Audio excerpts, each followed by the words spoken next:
Salam dan bahagia.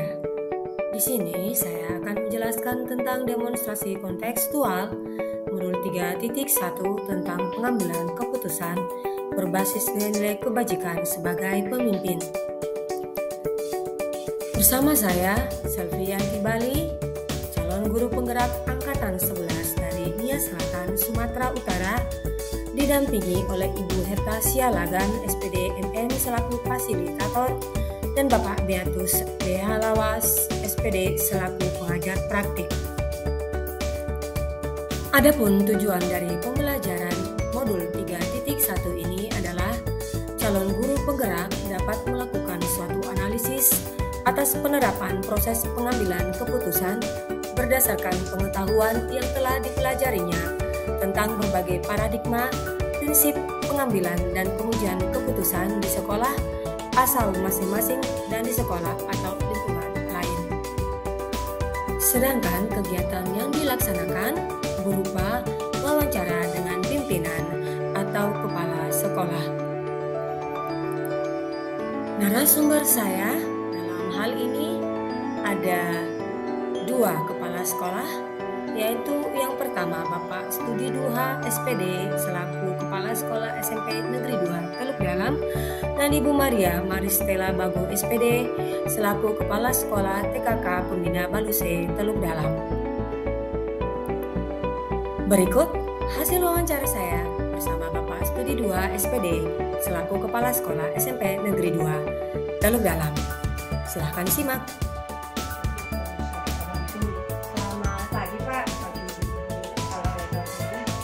Bagaimana kabar Pak?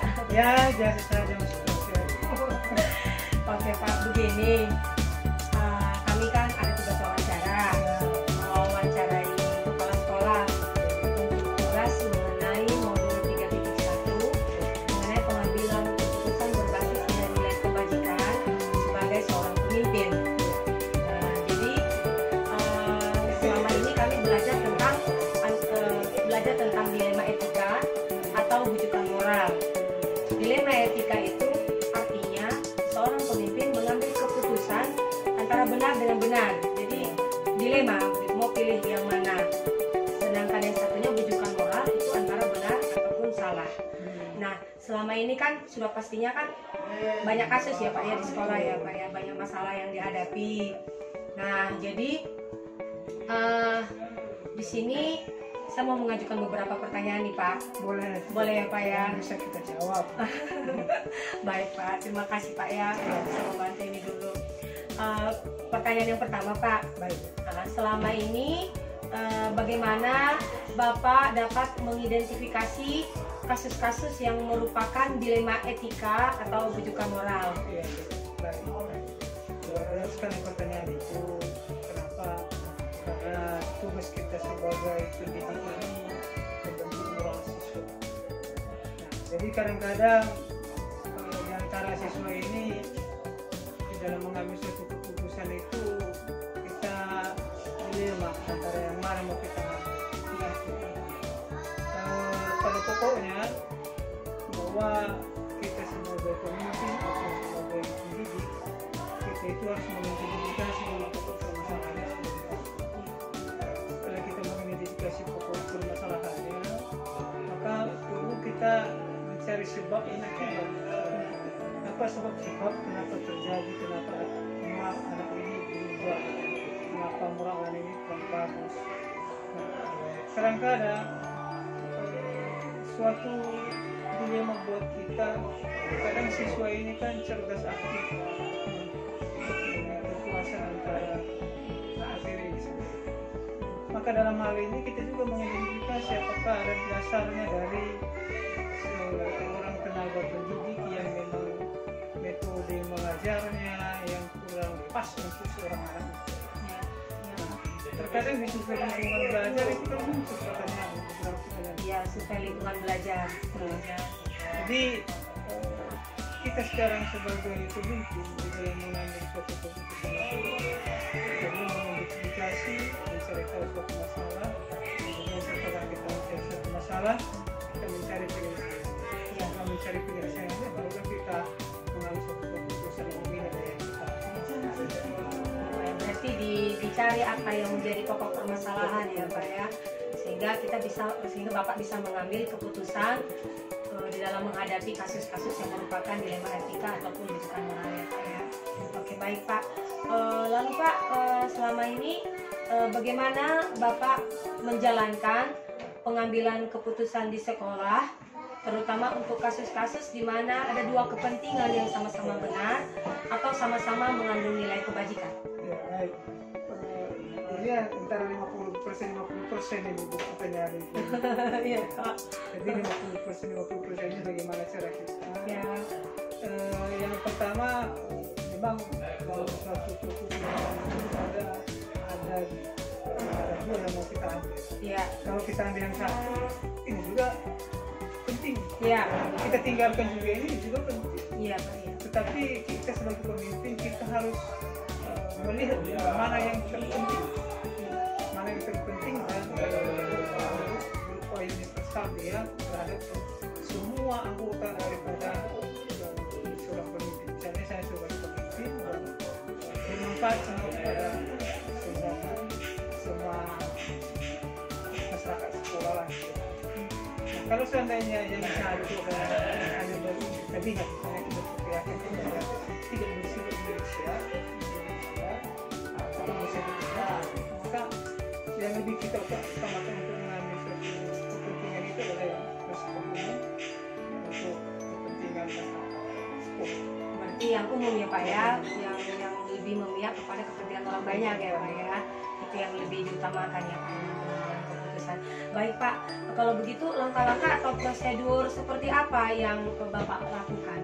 Pertama kita perlu melihat dulu kasusnya apa. Ya, melihat kasusnya apa ya Pak ya? Apa? Misalnya etika siswa, moral siswa, misalnya kemudian tingkah siswa, kenakalan remaja yang masuk ke masyarakat sekolah misalnya siswa, maka perlu kita setelah kita tahu itu kita perlu identifikasi kenapa terjadi perubahan. Nah, setelah kita melakukan identifikasi, maka kita cari sebabnya. Apa sebabnya? Apakah berasal dari rumah tangganya? Karena kan pengaruh belajar siswa dari rumah gitu ya saya, pengaruh belajar dari luar. Kemudian baru kita lihat adalah lingkungan sekolah. Barulah kita lihat masuk identifikasi juga terhadap metode mengajar guru juga. Ya. Sangat mendukung sekali. Misalnya kalau guru aja hanya memberikan materi tanpa refreshing pada siswa, siswa kan stres juga di dalam sekolah. Ya. Harus ada kebugaran. Ya. Nah, kemudian perlu juga ditanamkan kepada siswa nilai kebajikan ya Pak ya. Kenapa? Karena dengan nilai-nilai kebajikan itu siswa itu bisa berubah. Walaupun tidak secepat itu, tetapi pelan-pelan masuk di dalam pribadinya bisa berubah. Kemudian setelah itu nanti baru kita permasalahan apa. Nah, kalau kita sudah temukan maka itulah BK. BK itu adalah memberikan pengalaman di siswa yang tidak ada memiliki nah, setelah itu BK itu melakukan pada kepala sekolah ya mereview semua apa yang dilakukan oleh BK dan mengambil forum terhadap dewan guru dan itu keputusan yang diambil. Artinya mereview ya Pak ya, setelah laporan dari wali kelas masuk ke dari guru mata pelajaran masuk ke wali kelas, dari wali kelas masuk ke BK, dari BK habis itu masuk forum guru, baru habis itu masuk kepada kepala sekolah. Baik Pak, kalau begitu dari langkah-langkah yang Bapak ambil tersebut, hal-hal apa saja yang selama ini Bapak anggap efektif dalam pengambilan keputusan pada kasus-kasus tersebut? Langkah yang efektif yang diambil itu adalah pertama tadi adalah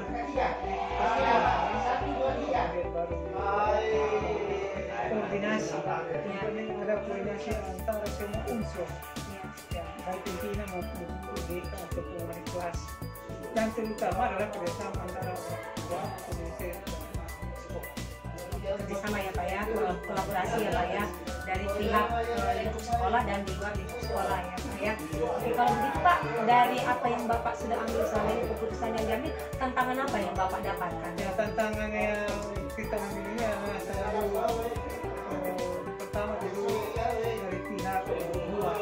Ya, dari pihak luar ini kadang-kadang menentang daripada kebijakan sekolah. Ya, kebijakan sekolah ini di dalam penyelesaian masalah. Ya. Kadang-kadang orang tua mendukung anaknya dalam hal yang Kurang baik orang tua ya Pak. benar, sehingga kita sebagai unsur sekolah, dididik dari sekolah, kadang-kadang kan kewalahan menghadapi seperti itu. Kenapa? Karena kadang kita memberikan perhatian khusus terhadap anak, Ya. tetapi orang tua mendukung. Kadang juga kita memberikan pemahaman kepada orang tua, tapi kadang-kadang pengetahuan orang tua terhadap yang kita sampaikan ini adalah masih variabel. Nah, artinya tidak paham apa yang terjadi sehingga susah untuk bisa. Nah, tetapi selama ini yang kita alami memang terjadi seperti itu, tetapi dengan komunikasi yang baik yang kita bangun terhadap mereka, penyelesaian masalah itu, masalah yang kita hadapi selama ini. Itu tantangan ya Pak yang dihadapi ya Pak ya. Kalau begitu, apakah Bapak memiliki jadwal tertentu dalam sebuah penyelesaian kasus yang terjadi? Apakah Bapak langsung menyelesaikan di tempat atau memiliki sebuah jadwal untuk menyelesaikannya? Bentuk atau prosedur seperti apa yang Bapak jalankan? Baik, jadi kalau di sekolah kita sini masalah, kalau kita menemukan masalah baik antara teman-teman atau rekan sejawat guru, juga antara siswa dengan guru, antara siswa dengan siswa, antara lingkungan sekolah dengan lingkungan luar sekolah, pada umumnya prinsipnya saya itu adalah menyelesaikan seketika itu kalau bisa kita selesaikan. Kenapa? Karena kalau seandainya masalah itu bisa diselesaikan, untuk apa ditunda? Betul, betul. Apa ditunda ya Pak ya? Artinya diselesaikan pada saat itu saja sudah lebih bagus ya Pak ya? Oke Pak. Kecuali kalau tidak dapat diselesaikan, misalnya karena waktu atau mungkin orang yang kita ingin mau selesaikan masalah itu tidak ada di tempat, adalah kita tidak waktu. Iya Yang ya. penting adalah secepat itu kita akan selesai. Langsung dituntaskan pada saat itu juga ya Pak ya. Baik Pak, adakah seseorang atau faktor-faktor apa yang selama ini mempermudah atau membantu Bapak dalam pengambilan keputusan? Ya, faktor-faktor yang mempermudah kita itu adalah relasi antara pemimpin dengan guru atau saya dengan sekolah dengan kemudian dengan masyarakat sekitar, kita saling berkolaborasi berbuat yang baik, sehingga jika terjadi itu masalah yang berat tidak bisa kita selesaikan secara internal, masyarakat sekitar membantu kita, bahkan pemimpin juga terlibat di dalam penyelesaian. Dan yang terakhir nih Pak, juga beberapa pertanyaan. Yang terakhir ya Pak ya. Dan dari semua hal yang telah Bapak sampaikan, pembelajaran apa yang Bapak dapatkan dari yang Bapak petik dari pengalaman Bapak dalam mengambil keputusan?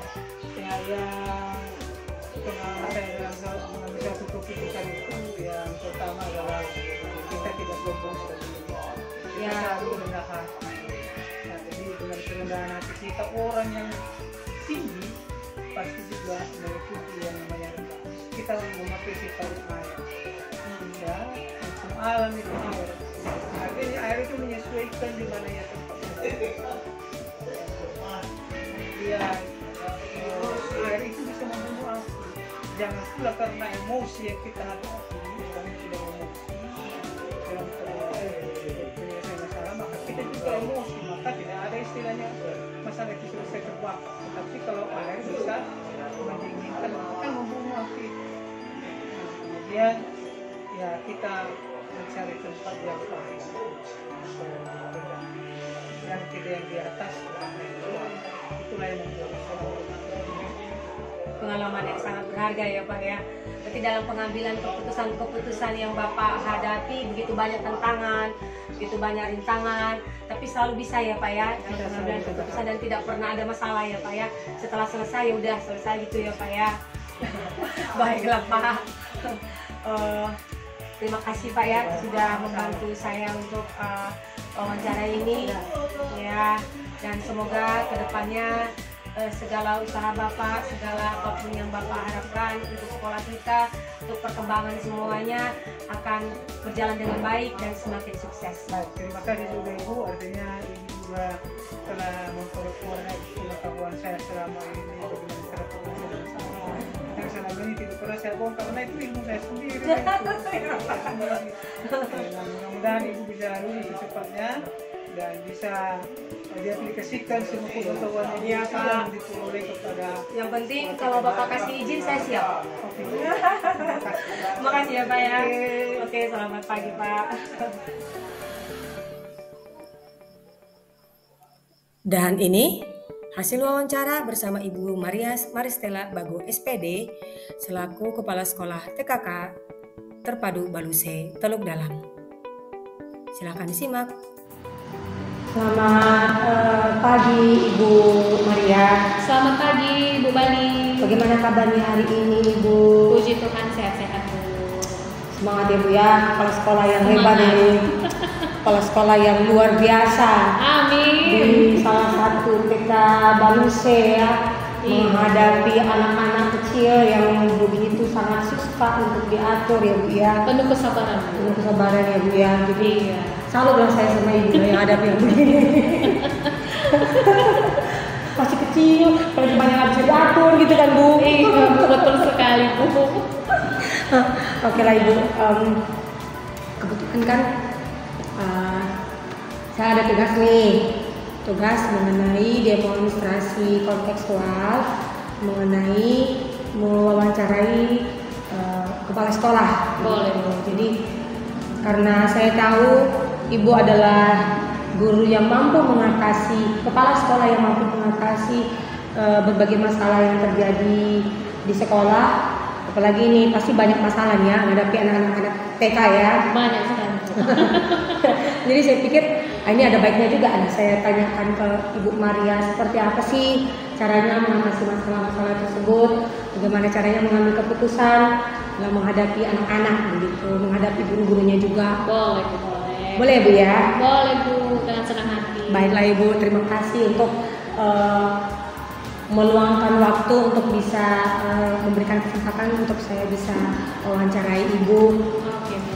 Oke. Begini Bu, saya akan mengajukan beberapa pertanyaan. Boleh ya Bu ya? Boleh. Oke Bu, ini nih yang pertama, bagaimana cara Ibu mengidentifikasi kasus-kasus yang merupakan dilema etika ataupun bujukan moral yang terjadi di sekolah? Baik Bu. Kalau boleh jujur Bu, selama ini sebenarnya saya kurang familiar ya dengan istilah-istilah tersebut begitu Bu. Nah, namun ketika saya menghadapi beberapa permasalahan yang ada di sekolah, terlebih dahulu saya akan melihat akar permasalahan yang ada, sehingga saya tidak salah dalam mengambil sebuah keputusan. Iya Ibu ya. Iya. Jadi Ibu selalu melihat akar permasalahannya di mana ya Bu ya? Benar, Bu. Oke, kalau begitu Ibu dalam menjalankan mengambil keputusan di sekolah ini, terutama untuk kasus-kasus di mana ada dua kepentingan yang sama-sama benar atau keduanya benar atau salah, itu bagaimana nih cara mengambil keputusan dalam hal ini? Ya, kita tahu ya Bu ya, salah satu nilai kebajikan itu adalah kejujuran dan tanggung jawab. Nah, maka di sini saya terlebih dahulu akan melihat nilai kebenaran tersebut. Apakah kepentingan tersebut itu dilakukan untuk kepentingan pribadi atau kepentingan untuk kalangan orang yang banyak gitu. Nah, kemudian saya akan melihat bagaimana sih dampak dari keputusan-keputusan tersebut, apakah dampaknya ini bisa berakibat dampak panjang maupun dampak pendek begitu Bu, terhadap kasus yang ada di sekolah. Jadi Ibu melihat apa dampaknya ya Iya. dalam pengambilan keputusan tersebut ya Bu ya. Contoh yang paling berat yang pernah Ibu hadapi apa?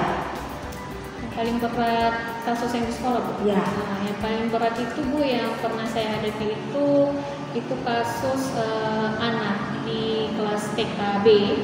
Itu kan dimana kan mereka itu kan mau tamat ya, Bu ya. Mereka kan mau tamat, mau naik ke jenjang SD. Ya. Nah, jadi pernah itu suatu kali kami silap ada satu orang anak di mana sebenarnya usia untuk menamatkan TKB itu minimal 6 tahun. Ya. Nah, ternyata ada satu anak yang kami silap dengan datanya, dia ini baru berusia 5 tahun. Ya. Nah, jadi di sini ternyata kami mengalami dilema, Bu.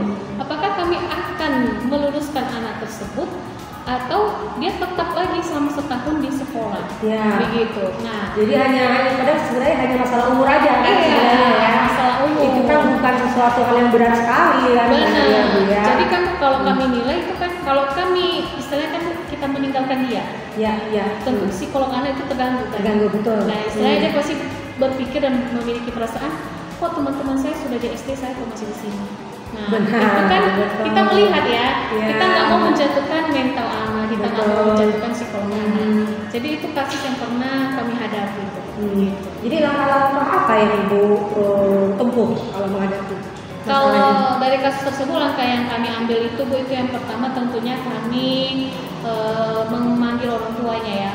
Kemudian saya juga berdiskusi terhadap orang tua dan ada juga tersebut komite supaya istilahnya komite ini sebagai saksi loh, supaya nanti orang tua ini tidak ada menuntut pihak sekolah begitu. Nah, ketika kami memanggil orang tua tersebut, kami akan menjelaskan bahwa sebenarnya batas usia anak itu untuk masuk SD itu 6 tahun.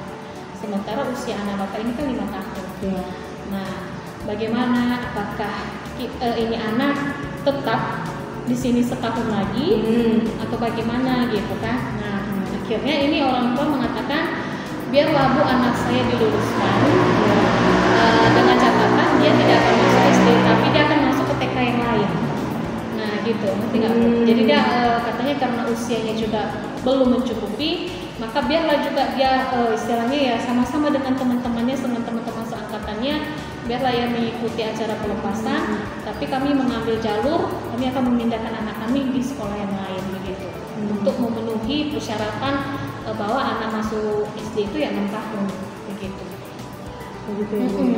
Jadi langkah-langkahnya ya kami ya itu berdiskusi, kemudian kami mengambil sebuah keputusannya ya tetap kami akan mengeluarkan anak tersebut, ya orang tua akan mencari sekolah yang lain. Jadi tetap dia lulus gitu ya, tetap lulus sebenarnya.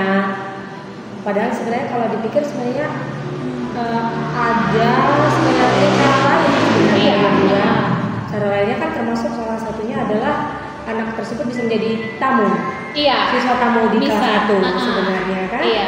Jadi sebenarnya bisa juga sih.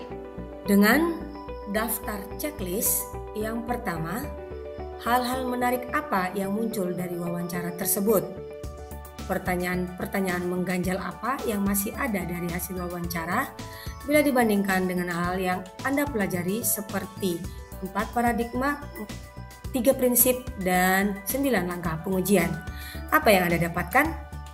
Hal menarik yang saya dapatkan dalam hal ini adalah bahwa saya belajar untuk mewawancarai kepala sekolah sehingga saya bisa tahu dan mengerti cara dan metode yang dilakukan oleh kepala sekolah dalam pengambilan keputusan. Yang kedua, bagaimana hasil wawancara antara kedua pimpinan yang Anda wawancarai? Adakah sebuah persamaan atau perbedaan? Kira-kira ada yang menonjol dari salah satu pimpinan tersebut? Mengapa? Apa yang membedakan? Dalam hal ini, keduanya berbeda. Mengapa? Karena salah satunya adalah kepala sekolah dari TK, di mana notabene siswanya adalah anak-anak yang masih berada di usia prasekolah, di usia-usia bermain, masih sulit untuk diatur, dan ternyata kepala sekolah ini mampu untuk mengendalikan hal tersebut bersama dengan beberapa guru yang lain. Sedangkan yang satunya adalah kepala sekolah di SMP Negeri 2 Teluk Dalam, memiliki juga cara dan metode tersendiri yang tidak sama dengan kepala sekolah TK Baluse. Apa rencana ke depan para pemimpin dalam menjalani pengambilan keputusan yang mengandung unsur dilema etika? Rencana ke depannya adalah mereka akan meningkatkan pengambilan keputusan mereka dan akan melaksanakan 4 paradigma, 3 prinsip, dan 9 langkah pengujian dalam pengambilan keputusan. Bagaimana Anda sendiri akan menerapkan pengambilan keputusan dilema etika pada lingkungan Anda, pada murid-murid Anda? Dalam hal ini, saya akan melaksanakannya dengan juga melaksanakan salah satu dari 4 paradigma, salah satu dari 3 prinsip, dan melaksanakan 9 langkah pengujian dalam pengambilan keputusan. Saya akan melaksanakannya dimulai setelah saya memahami modul ini dan minggu depan akan saya laksanakan.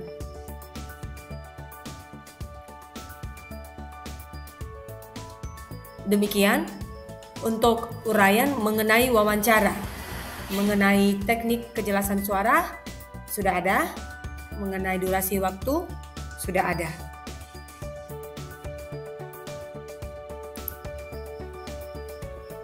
Demikianlah tadi wawancara yang telah saya lakukan bersama dengan 2 narasumber saya dari Kepala Sekolah SMP Negeri 2 Teluk Dalam dan Kepala Sekolah TKK Pembina Baluse Teluk Dalam. Sekian dan terima kasih.